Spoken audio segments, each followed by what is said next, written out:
railroad bridge. Hey, good morning. It's about 8:30. I'm still getting slow getting out here, man.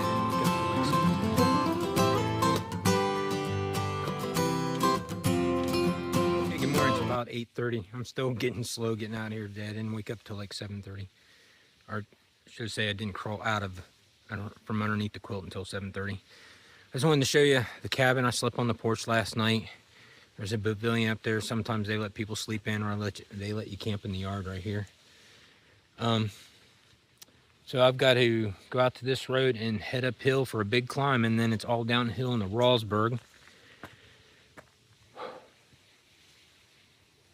But feeling good this morning. I do have blisters on my toe, but we'll see how it goes. See you down the trail. Ta-ta for now. So according to the owner of Cole Mountain Trout Farm, Roger, this is Cucumber Mountain, and I've got a big climb out of it, and after that it's all downhill, but you can see it's recently been clear cut.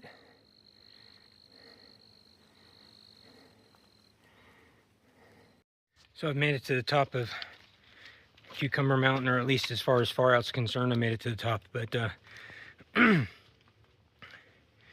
coming out of the trout farm until you get to the original cucumber patch corner, I would say that road right there is probably an 8 to 10% grade going up, and it's rocky.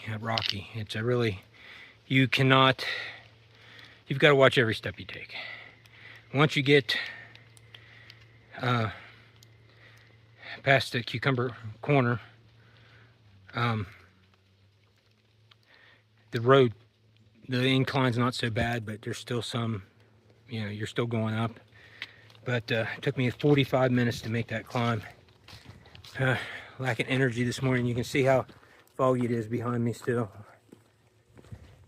Walking through a mist. I'll turn around and show you.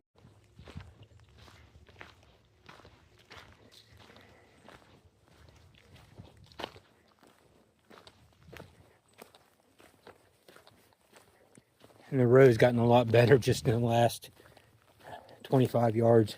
You can walk without watching where you put your feet as much. So I got a couple puds. For those of you who don't know, puds are pointless up and downs. Got a couple puds, and then it's down in the Rawlsbirg. So just saw a sign that says U.S. property. I wonder, it's East Bivouac area. Training site for National Guard, maybe? Or reserves? Who knows? I'll have to check it out when I get back. Anyway, there's a blaze. So I think the trail keeps going down this road. This would be a really nice view. It wasn't so foggy this morning. Way over there, I can see it. I don't know if you can see it can you see the next mountaintop? In fact, just a little while ago after I passed that bivouac sign, I saw a U.S. government training area sign across the gate. Definitely a nice view when the sun was out and burn off the fog. So been on a old washed out roadbed for like the last 3/10 of a mile. It's pretty tough climbing down it, kind of steep, rocks galore, never sure about your footing. I've got a intersection where this road intersects something down here. About another 3/10 of a mile. But hopefully it's easier going now than that section was, but we'll see.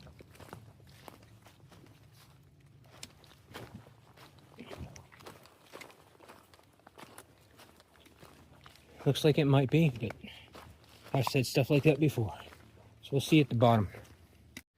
I wonder how old that is. It's all stone.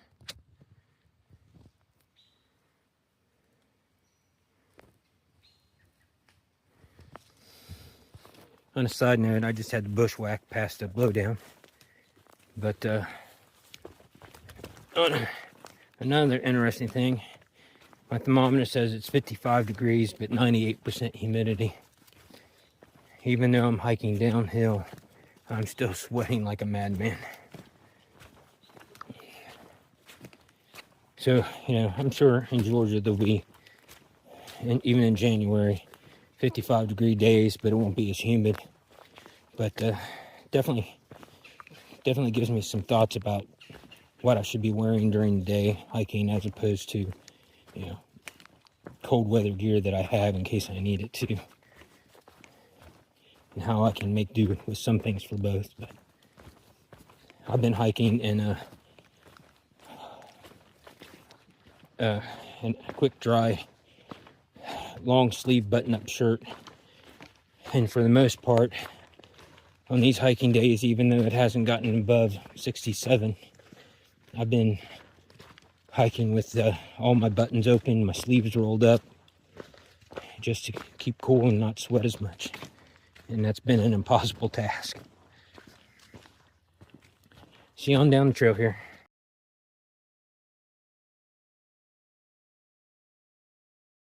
So I just came down off that mountain. The entire way is washed out road. You come out down to this stream here and start following this road. But I'll put in an incline shot from far out. This shows you how steep that thing is, and it was definitely a rough downhill, because you had to watch every step you took, especially now with the leaves covering up all those little rocks. Definitely hard on the feet. All right, we'll get going. Going underneath the railroad bridge. I'm not sure if we're walking beside the road or on the road. But I'm going to take a pack off break, regardless.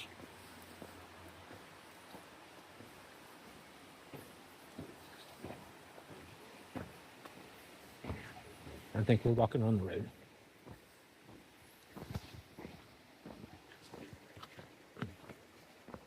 So this is where there's a shelter in Rawlsbirg. I'm gonna head over that way and go into Rawlsbirg. Now Allegheny trail keeps going straight. It became obvious that I wasn't gonna make it to Blackwater Falls, and there's no good bailout point between now and Thursday where my wife could come get me. So we decided Rawlsbirg would be the easiest place for her to get to. So she's going to pick me up here, and in 2 or 3 weeks time I'll pick it back up here in Rawlsbirg and then continue on south. But for right now, I'm going to finish this hike into Rawlsbirg and meet her at the general store, or wherever she happens to get to about the same time I do. It's about 12:30 now. I told her I'd meet her at 1 o'clock at the general store, so it's going to be close according to Google Maps where she's at. And just so you know, so where I camped last night at the trout farm, I woke several times in the middle of the night and heard a train off in the distance. And I've seen a couple of just 2 engines hooked back to back going down here so far. And you'd be hard pressed to sleep in this shelter, I think, without waking up several times in the middle of the night, because I heard them over where I was at, and I was quite a ways away from the train tracks.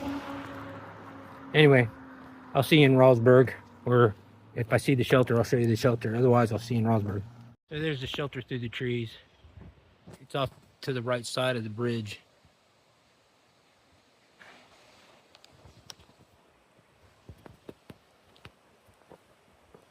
And I'm assuming you walk up that little road and then go down to it.